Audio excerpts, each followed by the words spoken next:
everyone, Sociomanik this side. In today's class we'll learn about constitutional design. किस तरीके से हमारा कॉन्स्टिट्यूशन आया, किस तरीके से फ्रेम किया गया, कब अडॉप्ट किया गया, आज के लेक्चर में हम यही पढ़ेंगे. So please like and share the video. If you are new to my channel, don't forget to subscribe. Let's get going.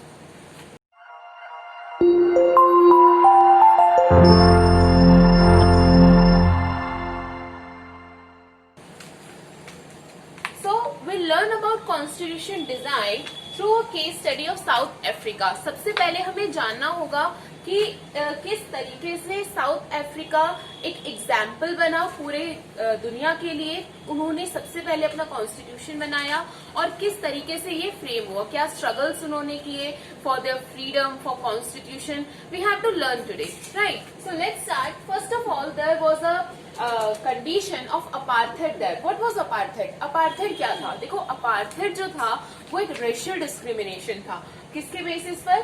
जो व्हाइट गवर्नमेंट थी वो करती थी कलर के बेसिस पर, मतलब रंग के आधार पर. किसी का रंग अगर गोरा है, काला है या कोई और है तो उसके आधार पर लोगों को ट्रीट किया जाता था. किस तरीके से उनको जॉब्स देनी है, कहाँ काम करेंगे वो लोग, कहाँ रहेंगे, ये सब किस बेसिस पर डिसाइड किया जाता था? अपार्थेड के बेसिस पर. So this is the case of South Africa is revolving around this apartheid.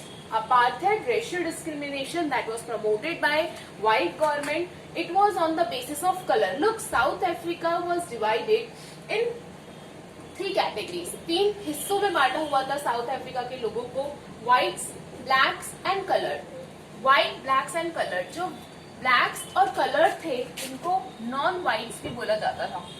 मतलब जो गोरे थे वो अलग और बाकी ब्लैक्स और कलर जो थे उनको नॉन व्हाइट्स कंसिडर किया जाता था. अब ये जो नॉन व्हाइट्स हैं इनको बहुत सारी प्रॉब्लम्स फेस करनी पड़ती थी. Like they were forbidden from living in white area. जहाँ पर ये व्हाइट लोग रहते हैं, गोरे लोग रहते हैं, वहां पर ब्लैक लोग या कलर लोग नहीं रह सकते थे, नॉन व्हाइट्स नहीं रह सकते थे. They can not even work in a white area without permit. बिना परमिशन के व्हाइट एरिया में काम नहीं कर सकते थे, इन्हें गवर्नमेंट से परमिट लेना पड़ता था.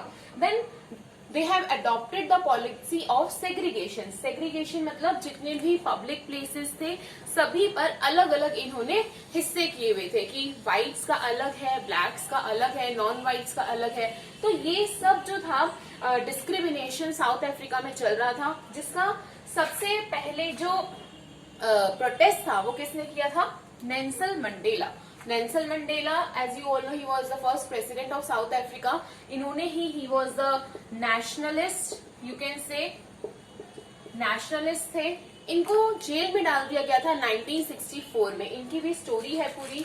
1964 में इनको जेल में डाल दिया गया था एंड ही फॉर ट्रेजन. इनको ट्रेजन के लिए मतलब देशद्रोह के लिए इनको बोला गया कि आपने देशद्रोह किया है. क्या देशद्रोह किया था? इन्होंने ये देशद्रोह किया था कि इन्होंने अपनी आवाज उठाई थी अपार्थेड के अगेंस्ट में. ठीक है, ये जो रेशियल डिस्क्रिमिनेशन साउथ अफ्रीका में हो रहा था, काले गोरे का भेद, तो इसके अगेंस्ट में इन्होंने आवाज उठाई थी, इसीलिए इनको 1964 में जेल में डाल दिया गया था. अब लोगों ने देखा कि किस तरीके से बहुत ज्यादा ये बढ़ता ही जा रहा है रेशियल डिस्क्रिमिनेशन, तो सभी ने मिलकर इसका प्रोटेस्ट शुरू किया और इसमें एक ऑर्गेनाइजेशन आप कह सकते हो सामने आई, that is ANC, African National Congress. Right, African National Congress. Look, this Congress आप इंडिया की कांग्रेस नहीं कहोगे, it's just like an association. ठीक है, इसने भी बहुत ज्यादा अपोज किया इस रेशियल डिस्क्रिमिनेशन को, अपार्थेड को, और अपनी आवाज उठाई. राइट, अब हम इसके बारे में आगे कंटिन्यू करेंगे कि किस तरीके से फर्दर प्रोसेस चला. Now the protest against apartheid has increase. धीरे धीरे करके प्रोटेस्ट जो था वो बढ़ता ही जा रहा था. तो अब व्हाइट गवर्नमेंट जो थी वो मजबूर हो चुकी थी अपनी पॉलिसीज को चेंज करने के लिए और अब कुछ चेंजेस किए गए, कुछ अमेंडमेंट्स किए गए. क्या चेंजेस थे वो? Discriminatory laws were replaced. मतलब जितने भी डिस्क्रिमिनेटरी लॉज थे, जैसे व्हाइट्स को नॉन व्हाइट्स जो थे उन्हें व्हाइट एरियाज में जाना अलाउ नहीं था, रहना अलाउ नहीं था, they can't even work over there. तो इस तरीके से ये डिस्क्रिमिनेटरी लॉज चेंज किए गए. देखो, पॉलिटिकल पार्टीज जो थी उस टाइम पर उन पर बैन था, तो वो बैन भी हटा दिया गया. Then Nelson Mandela walked out of jail after 20 8 years Nelson Mandela को भी रिलीज कर दिया गया। तो इन सभी चीजों की वजह से on 26 April 1994 South Africa got free from the apartheid. Ultimately, on 26 April 1994, you have to remember this date. ये डेट आपको याद रखनी है। 26 अप्रैल 1994 को साउथ अफ्रीका को अपार्थाइड से फ्री कर दिया गया पूरी तरीके से और एक मल्टी रेशियल गवर्नमेंट बनाई गई। मल्टी रेशियल गवर्नमेंट का मतलब होता है कि ऐसी सरकार जिसमें हर कलर के लोग हैं। देखिए, कई जो अफ्रीका की केस स्टडी है, इस केस स्टडी में यही है कि सारा का सारा जो चीज है किसकी तरफ घूम रही है, कलर डिस्क्रिमिनेशन के, रेशियल डिस्क्रिमिनेशन की तरफ घूम रही है। तो जो मेन पॉइंट था वो यही था कि लोगों को में रंग का भेद खत्म करने के लिए सरकार बनाई गई, जिसमें व्हाइट्स, नॉन व्हाइट्स, हर तरीके के लोग थे। और इसके फर्स्ट प्रेसिडेंट जो थे वो कौन थे? Nelson Mandela. अब इसके बाद क्या हुआ? ये सारी चीजें अपार्थाइड खत्म हो गया, तो अब एक नया कॉन्स्टिट्यूशन बनाया गया।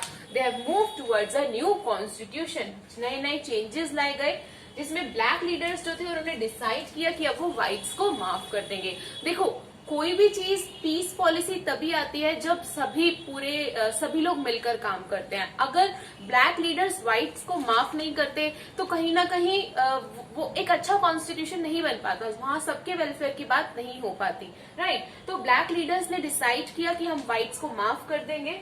Blacks and whites set together to draw up a new constitution. एक कॉमन कॉन्स्टिट्यूशन बनाने के लिए दोनों ही ब्लैक लीडर्स, व्हाइट लीडर्स साथ में बैठे और उन्होंने मिलकर कॉन्स्टिट्यूशन बनाया। And after 2 years of discussion and debate, one of the finest constitution of the world formed. ठीक है, इतने सारे स्ट्रगल के बाद ये दोनों साथ में मिलकर बैठे और अफ्रीका का एक नया कॉन्स्टिट्यूशन तैयार हुआ, जिसमें पूरी दुनिया ने इससे बहुत कुछ सीखा। और कह सकते हैं कि इंडिया का कॉन्स्टिट्यूशन जो था उसमें भी हमने बहुत सारी चीज जो है साउथ अफ्रीका के कॉन्स्टिट्यूशन से सीखी हैं और उस स्ट्रगल से भी बहुत सारी चीजें सीखी हैं, right. Plus now you have to tell me what is constitution. Think about it. Constitution होता क्या है? Look, basically it's like a living document. अगर हम बात करें तो एक लिविंग डॉक्यूमेंट है जिसमें कुछ रिटन रूल्स हैं, लॉज हैं जो हम सभी को फॉलो करने हैं। No one is above it, you can say. और उन लॉज के कोई भी अबव नहीं है। मैंने आपको रूल ऑफ लॉ के बारे में भी बताया था एक वीडियो में अपनी, जिसमें हमने बात की थी constitution and the need of laws. तो अभी हमें यही डिस्कस करना है कि हमें कॉन्स्टिट्यूशन की जरूरत ही क्यों है। देखो, सबसे पहले कॉन्स्टिट्यूशन जो है वो एक लिविंग डॉक्यूमेंट की तरह काम करता है, कि एक लिविंग बॉडी की तरह काम करता है, जिसका जो भी उसमें बातें लिखी हैं वो सभी को माननी पड़ती हैं। कोई भी उसको डिनाई नहीं कर सकता, whether it's government, whether the citizens, anyone, everybody has to follow it, right. So the exact definition of constitution is it's a living document that has some set of written rules that are accepted by all the people in the country। देश के सभी लोगों को, चाहे वो कोई भी हो, कोई भी पोस्ट पर हो, कॉमन पीपल हो, ऑर्डिनरी हो, कोई भी हो, सबको ही लॉज को जो इसमें लिखे गए हैं वो फॉलो करना है। देखो, कॉन्स्टिट्यूशन क्या काम करता है, एक इंसान की जिंदगी में, एक सिटीजन की लाइफ में क्या रोल प्ले करता है। First of all, it develops a degree of trust and coordination. लोगों के अंदर एक ट्रस्ट डेवलप करता है कि हाँ, आपको जस्टिस मिलेगी, आपको इक्वल अपॉर्चुनिटीज मिलेगी। हम वैल्यूज की बात करेंगे आगे, जो कॉन्स्टिट्यूशन हमें बताता है। तो लोगों के बीच में एक ट्रस्ट है कि कहीं ना कहीं उनके साथ डिस्क्रिमिनेशन नहीं किया जाएगा, इसीलिए वो कॉन्स्टिट्यूशन को फॉलो करते हैं और अपनी गवर्नमेंट को भी फॉलो करते हैं, अपने रिप्रेजेंटेटिव्स को फॉलो करते हैं, जो अल्टीमेटली किस पर काम कर रही है, उन्हीं लॉज पर काम कर रही है जो कॉन्स्टिट्यूशन में लिखे हुए हैं, right. Then specify how the government will be constituted। ये भी बताता है कि गवर्नमेंट किस तरीके से कॉन्स्टिट्यूट की जाएगी, किसके पास क्या क्या पावर्स होंगी। आपको लेवल्स के बारे में पता है, ऑर्गन्स के बारे में पता है, like I have already told you about legislative, executive, judiciary, ये सारे ऑर्गन्स है गवर्नमेंट के। यही किस तरीके से लॉज को फ्रेम करते हैं, इम्प्लीमेंट कराते हैं। जुडिशरी चेक करती है कि लॉज देश में इम्प्लीमेंट हो रहे हैं, नहीं हो रहे हैं। तो कॉन्स्टिट्यूशन ही हमें बताता है कि गवर्नमेंट किस तरीके से काम करेगी। Then it lays down limits on the powers of the government. देखो अब हमें पता है कि हमने अपने रिप्रेजेंटेटिव चूज किए हुए गवर्नमेंट, ठीक है, तो अब कहीं वो अपनी पावर्स का मिस यूज ना कर लें, ये सारी बात भी किसने लिखी हुई है, कॉन्स्टिट्यूशन में लिखी हुई है कि किस पर्टिकुलर एसोसिएशन के पास, ऑर्गेनाइजेशन के पास या किस डिपार्टमेंट के पास, किस मिनिस्टर के पास क्या क्या राइट्स हैं, क्या क्या वो डिसीजंस ले सकता है और वो उसके बियॉन्ड नहीं जा सकता, और अगर वो उसके बियॉन्ड जाता भी है तो उसके लिए कॉन्स्टिट्यूशन में अलग से सेपरेशन में उसके लिए पनिशमेंट भी डिसाइडेड है कि क्या उसके साथ फर्दर किया जाएगा। After that express the aspiration of the people about creating a good society. लोगों में कॉन्फिडेंस डेवलप करता है कि एक अच्छी सोसाइटी बनेगी। हम let us now discuss about making of Indian constitution. Indian constitution किस तरीके से बना, किन कंडीशंस में, किन सर्कमस्टांसेस में बना, राइट। देखो इंडियन कॉन्स्टिट्यूशन की अगर हम बात करें तो जिस टाइम पर इसको बनाया गया, आपको पता है कि बहुत ज्यादा फ्रीडम के लिए स्ट्रगल चल रहा था और बहुत ज्यादा अलग तरीके के सर्कमस्टांसेस थे। किस तरीके के सर्कमस्टांसेस थे? There was a diverse group of population. हमारी जो पॉपुलेशन थी वो आपको भी पता है बहुत ज्यादा डाइवर्सिटी है इंडिया में। यहाँ पर अलग अलग लोग, तरीके के लोग रहते हैं, अलग अलग कास्ट है, लैंग्वेज अलग है, कल्चर अलग है, ट्रेडिशंस अलग है, ठीक है। तो इस तरीके की सिचुएशन में लोगों को यूनाइट करना, ऐसी पॉपुलेशन को यूनाइट करना, मतलब ऐसे रूल्स बनाना, ऐसे लॉज बनाना जिसको फॉलो करने के लिए सब एग्री हो जाए, that is the big task, I can से। बहुत बड़ा टास्क है कि सबको यूनाइट करना। तो उस टाइम के लिए ये बहुत ज्यादा जिन्होंने बनाया, कॉन्स्टिट्यूएंट असेंबली कहें या जो हमारे फ्रेमर्स थे कॉन्स्टिट्यूशन के, उनको बहुत ज्यादा डिफिकल्टी थी इस चीज पर, right. After this partition on the basis of religious differences. Partition भी हुआ, आपको पता है कि हिंदू मुस्लिम थे और हिंदू मुस्लिम के होने की वजह से जो पार्टीशन हमारा पाकिस्तान और इंडिया का हुआ था, उस टाइम पर ये भी बहुत डिफिकल्ट था कि कुछ लोग जो थे पाकिस्तान चले गए, अब जो मेंबर्स थे कॉन्स्टिट्यूएंट असेंबली के वो भी चले गए, तो उसके बाद इन सब चीजों को मैनेज करना, रिलीजियस डिफरेंसेस हमारे देश में इतने ज्यादा है, उनको मैनेज करना is also big task. After that problem of integration of princely states. देखो प्रिंसली स्टेट्स हमारे इंडिया में before it was a union, जब तक इंडिया एक यूनियन नहीं बना था उससे पहले यहाँ पर प्रिंसली स्टेट्स थी, राजा रजवाड़े थे, तो उन सबको एक साथ लाना, उनकी हित की बात करना जिसपे वो सभी एग्री हो जाएं, तो that is also very big task. अब इन सारी सिचुएशंस को लेकर चलना और एक ऐसे कॉन्स्टिट्यूशन को फ्रेम करना जहां पर सब अग्री करें, सभी लोग उसको फॉलो करें, that is a big task for the framers of the constitution. Now we have to discuss the path to constitution. देखो अभी हमने केस स्टडी की पढ़ी साउथ अफ्रीका की, जिसमें हमने क्या सीखा साउथ अफ्रीका से, हमने कॉन्सेंसस डेवलप कर लिया था, हमें एक आइडिया मिल चुका था कि किस तरीके से हमें कॉन्स्टिट्यूशन को फ्रेम करना है। देखो एक नई चीज को बनाना और एक किसी चीज को देखना और फिर उससे सीख लेना, तो हमें बहुत डिफरेंस है दोनों बातों में। तो एक आइडिया मिल चुका था कि हमें कॉन्स्टिट्यूशन को किस तरीके से डेवलप करना है, किस तरीके से फ्रेम करना है, right. After that, in 1928, Motilal Nehru drafted a constitution. 1928 में मोतीलाल नेहरू ने with 8 other leaders, 8 leaders और थे, इन्होंने मिलकर कॉन्स्टिट्यूशन को ड्राफ्ट किया। ड्राफ्ट मतलब होता है कि एक तरीके से कच्चा चिट्ठा तैयार कर लिया था इन्होंने, एक रिजोल्यूशन टाइप्स कह सकते हैं हम, उन्होंने दे दिया था कि इस तरीके का कॉन्स्टिट्यूशन हमारा होगा। एंड 1931 में कराची सेशन में इसको प्रेजेंट भी किया था, राइट। मोतीलाल नेहरू जो थे ये एक लॉयर थे और उसी टाइम पे कराची सेशन में मोहम्मद जिन्ना थे, इन्होंने मुस्लिम थे, वो भी एक लॉयर थे, तो उन्होंने भी बात की कॉन्स्टिट्यूशन को फ्रेम करने की और उन्होंने अपने ही कॉन्स्टिट्यूशन की बात की, ठीक है। रिलीजियस डिफरेंसेस थे, मैंने आपको अभी बताया बहुत ज्यादा उस टाइम पर। Then familiarity with political institutions. अब पॉलिटिकल इंस्टीट्यूशंस जो थे उन्होंने भी बहुत ज्यादा हेल्प की, मतलब प्रोविंशियल लेजिस्लेचर इलेक्शन 1937। देखो 1937 में प्रोविंशियल लेजिस्लेचर फॉर्म हो चुके थे। प्रोविंशियल लेजिस्लेचर मीन्स जो अलग अलग स्टेट्स थी, जैसे एमपी हो गया, महाराष्ट्र, गुजरात, इन सबके ही अपने अपने लेजिस्लेचर्स थे। लेजिस्लेचर्स क्या होते हैं, मैंने आपको पहले बताया, लेजिस्लेचर होता है it's a body that frames laws, जो लॉज बनाती है। तो जीओआई एक्ट जो था हमारा, गवर्नमेंट ऑफ इंडिया एक्ट 1935, इसके अकॉर्डिंगली हमारे पास प्रोविंशियल लेजिस्लेचर्स ऑलरेडी थे, ठीक है। तो इससे हमें जो हमारी कॉन्स्टिट्यूएंट असेंबली बनेगी, जिसके बारे में हम आगे पढ़ेंगे, तो उसके जितने भी मेंबर्स होंगे वो सब मिलेंगे। तो एक हमारे पास इंटीग्रेशन होगा बहुत ज्यादा, सभी अलग अलग जगहों से लोग होंगे, और एक डाइवर्स कंट्री आई कैन से लाइक इंडिया, इतने अलग अलग लोग हैं जहाँ पर अलग अलग जिनके थॉट्स हैं, व्यूज हैं, आइडियाज हैं, तो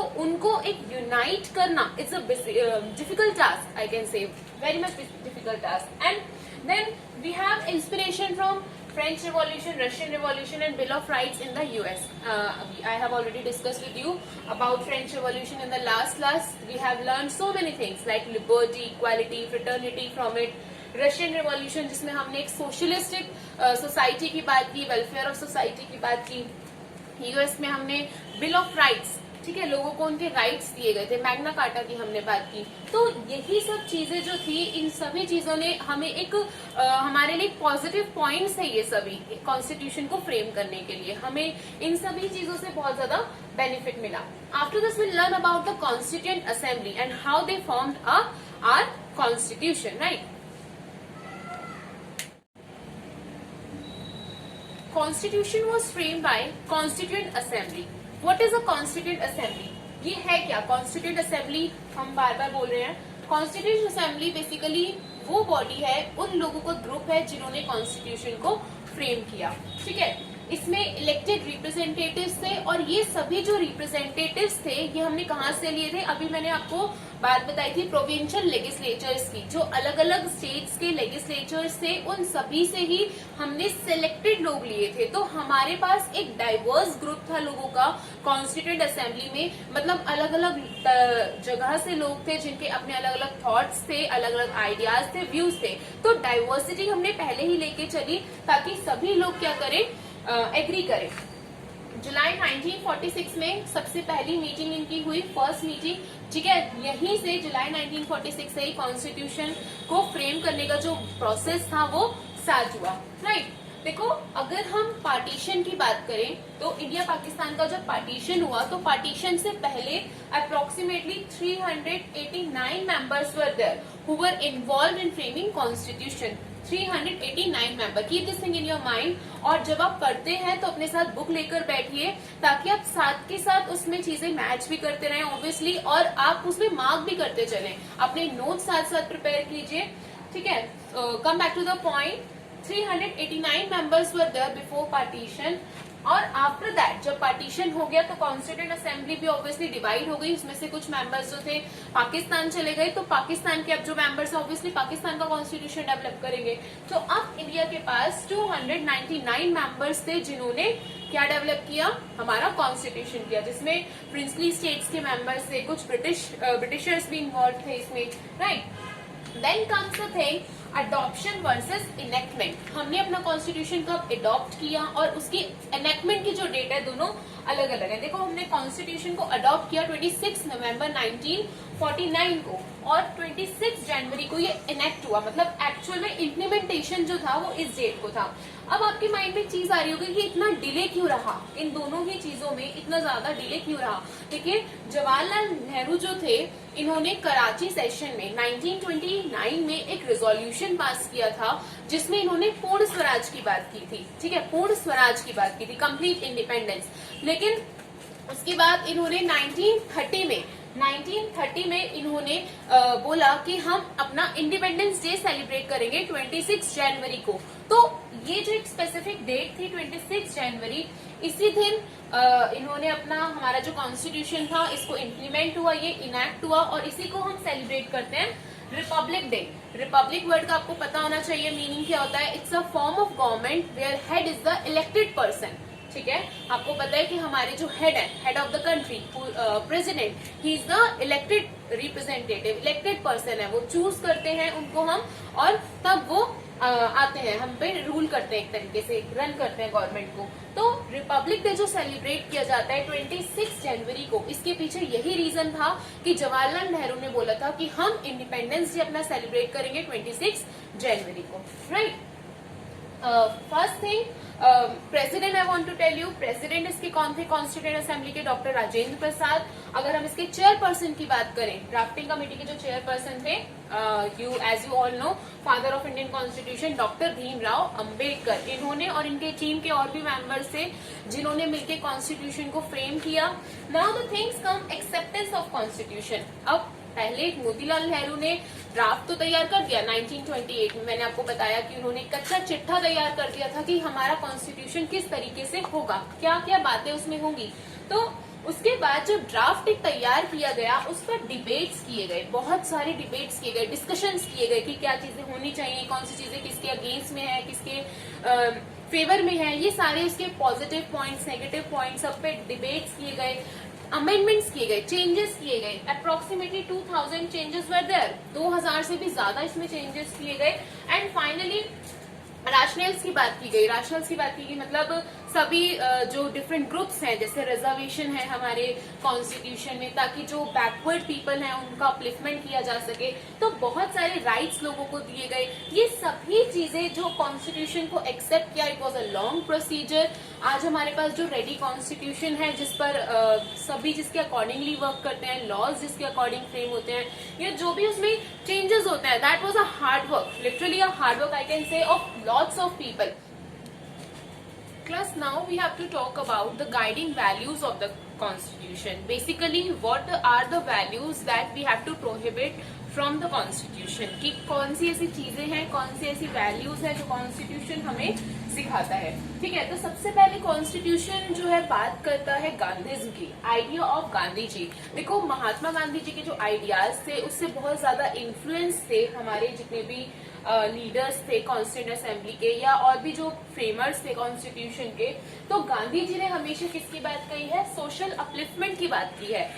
you can read it on page number 48 in your book, NCERT book, कि सोशल अपलिफ्टमेंट की बात हमेशा गांधी जी करते थे कि सोसाइटी को किस तरीके से रूट से मजबूत करना है और ऊपर उठाना है। और दूसरी तरफ अगर हम डॉक्टर बी आर अम्बेडकर की बात करें, तो डॉक्टर बी आर अम्बेडकर के अपने ही पर्सपेक्टिव था और इनके आइडियाज जो थे वो अलग थे, गांधी जी के मतलब तरीका अलग था, राइट। और ये सभी जो कॉन्स्टिट्यूशन की हमारी पूरी फिलॉसफी है, ये किस में रिफ्लेक्ट होती है? In the preamble, right. Preamble जब आप पढ़ेंगे, प्रियम्बल क्या है? बेसिकली प्रियम्बल जो है हमारा इंट्रोडक्शन है कॉन्स्टिट्यूशन का, पूरी समरी उसमें लिखी हुई है। जब हम उसको पढ़ेंगे तो हमें पता चलेगा कि एक्चुअल में कॉन्स्टिट्यूशन हमारी क्या बात करता है, किस बारे में हमें बताता है। Here I have written some guiding values of the preamble that you can check.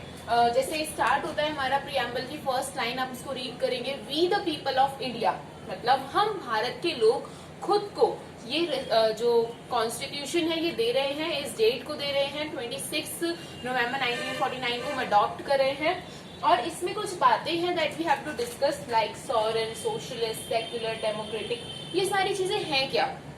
First comes sovereign. Sovereign का मतलब होता है कि India is free in all its external and internal affair to take any decision. Means India जो है वो पूरी तरीके से फ्री है कोई भी डिसीजन लेने के लिए। कोई बाउंडेशन नहीं है इंडिया के ऊपर कि वो किसी के पूछेगी या किसी से परमिशन लेगी, right. That is sovereign. Then comes socialist. Socialist का मतलब होता है कि एक ऐसी सोसाइटी बनाना जिसमें इक्वल डिस्ट्रीब्यूशन ऑफ अपॉर्चुनिटीज हो, वेल्थ हो, ठीक है, हमेशा सोशल वेलफेयर की बात करें। Then comes secular. सेक्युलर का मतलब होता है कि ऑल बिलीव्स आर इक्वल, मतलब एज यू ऑल नो कि there are so many religions in India, तो जितने भी मान्यताएं हैं, जितने भी लोगों के फेथ है, बिलीफ है, वो किसी भी चीज में बिलीव करते हैं, तो वो सब इक्वल है। We can't do discrimination on the basis of believes, right. Then comes democratic. Democratic as you all know, हमने पहले भी डिस्कस किया, डेमोक्रेसी का मतलब होता है रूल ऑफ पीपल। कॉन्स्टिट्यूशन ये बात करता है कि जो रूल है वो लोगों का होना चाहिए। Then republic. Republic means here head of the government is elected, ठीक है। रिपब्लिक का मतलब होता है जहाँ हेड ऑफ द गवर्नमेंट जो होता है इलेक्टेड होता है, लाइक हमारे प्रेसिडेंट है वो एक इलेक्टेड पर्सन है, वो डायरेक्टली ही अपने आप से नहीं आए हैं। Then these some values constitution talks about justice, equality, liberty, fraternity, कि सबको आजादी मिले, सब इक्वल हैं, सबको न्याय मिले, एंड फ्रेटर्निटी, डिग्निटी की बात करता है कॉन्स्टिट्यूशन। तो ये सारी वैल्यूज जो है ये हमारे प्रियम्बल में लिखी गई हैं, और कॉन्स्टिट्यूशन की स्टार्टिंग है, समरी है। Then we have to talk about institutional design. अब इंस्टीट्यूशनल डिजाइन, कॉन्स्टिट्यूशन के बेसिस पर ही जो हमारा पूरा डिजाइन है, हमारे इंस्टीट्यूशंस हैं, उनको डिजाइन किया गया है। जैसे like I have written here some organs of government, these are the organs of government, legislature, executive and judiciary. Legislature का क्या काम होता है? मेक्स लॉज, ये हमारे लॉज बनाता है। जैसे पार्लियामेंट आप देखते हैं, parliament, state assemblies and all, तो ये हमारे लॉज बनाते हैं। एग्जीक्यूटिव इम्प्लीमेंट्स लॉज, लॉज को इम्प्लीमेंट कौन कराता है? पूरा कौन देखता है? एग्जीक्यूटिव देखता है, जिसमें भी हमारे मिनिस्टर्स हैं, council of minister, prime minister, chief minister, all of them keeps a check कि लॉज हमारे इम्प्लीमेंट हो रहे हैं या नहीं हो रहे हैं। Then comes judiciary. जुडिशरी की बात करें तो हमारे supreme court, high court, district court, there are lots of courts are there, तो देखते हैं कि ये दोनों काम कर रहे हैं या नहीं कर रहे। तो कॉन्स्टिट्यूशन जो है प्ले करता है एक रोल कि इन सबकी पावर डिसाइड करने में, कि कौन क्या रोल प्ले करेगा, किसकी कितनी पावर है, किसको क्या काम करना है। ये सारी चीजें प्री प्लान्ड हैं, और वो किस में लिखी हुई है? कॉन्स्टिट्यूशन में लिखी हुई है। This is all about this lecture. If you have any doubt you can ask me in the comment section. Read the chapter from book, make your own notes. That's all for today. Thank you for watching.